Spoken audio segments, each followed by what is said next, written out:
दोस्तों, आज का हमारा टॉपिक है मेडिकल इमरजेंसी। जैसा कि आपने देखा है कि अक्सर आपके घर में, परिवार में, अड़ोस पड़ोस में, कहीं आते जाते ट्रेन में, हवाई जहाज़ में, किसी शादी समारोह में लोग खड़े खड़े गिर जाते हैं और बेहोश हो जाते हैं।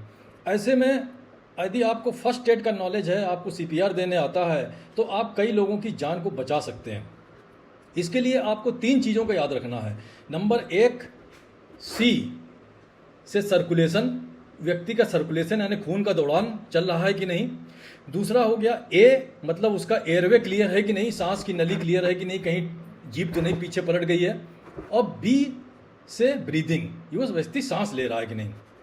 तो सबसे पहले जो ज़रूरी है वो है व्यक्ति का सर्कुलेशन चेक करना। और सर्कुलेशन चेक करने के लिए आप क्या करते हैं कि ये हाथ में अंगूठे की तरफ में यहाँ पर यदि आप अपनी 3 उंगली आप लगाएंगे तो आपको पल्स फील होगी। यदि आपको पल्स फील नहीं होती है तो एक और आप चेक करिए कि गले में यहाँ पर आपको कैरोटिड आर्टरी फील करनी पड़ेगी।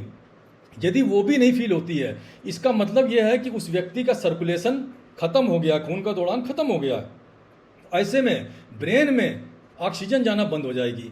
और ब्रेन में ऑक्सीजन आना यदि 2-3 मिनट तक नहीं जाती है तो ब्रेन के टिश्यू डेड होने लग जाते हैं। यदि 5-7 मिनट तक नहीं पहुंची तो पूरा ब्रेन डेड हो सकता है। इसलिए आपको तुरंत ही आपको चेस्ट का कंप्रेशन चालू करना है। आप व्यक्ति को हार्ड सरफेस में पीठ के बल लेटावें और हार्ट के बीच में अपने हाथ के ऊपर हाथ को लॉक करके और सीधे हाथ से आप इतना कंप्रेशन चालू करें कि चेस्ट 2 इंच तक ऊपर नीचे हो। 1 मिनट में 100 से 120 कंप्रेशन तक होने चाहिए।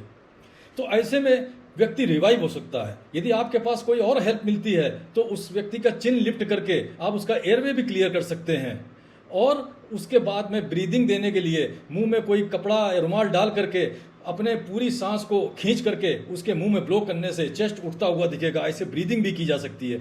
इन तीनों चीज़ों को यदि आपने टाइमली यदि कर दिया है तो आप बहुत सारी जानें बचा सकते हैं। दोस्तों, कई बार लोगों को माउथ टू माउथ ब्रीदिंग में प्रॉब्लम होती है, हिचकिचाहट होती है। ऐसे में हम कह रहे हैं दोस्तों, यदि आप केवल चेस्ट कंप्रेशन देते हैं तब भी आप जान को बचा सकते हैं। आप उसको देते रहिए जब तक कि एक्चुअल मेडिकल हेल्प ना हो जाए, एम्बुलेंस ना आ जाए, डॉक्टर ना आ जाए, व्यक्ति अस्पताल ना पहुंच जाए।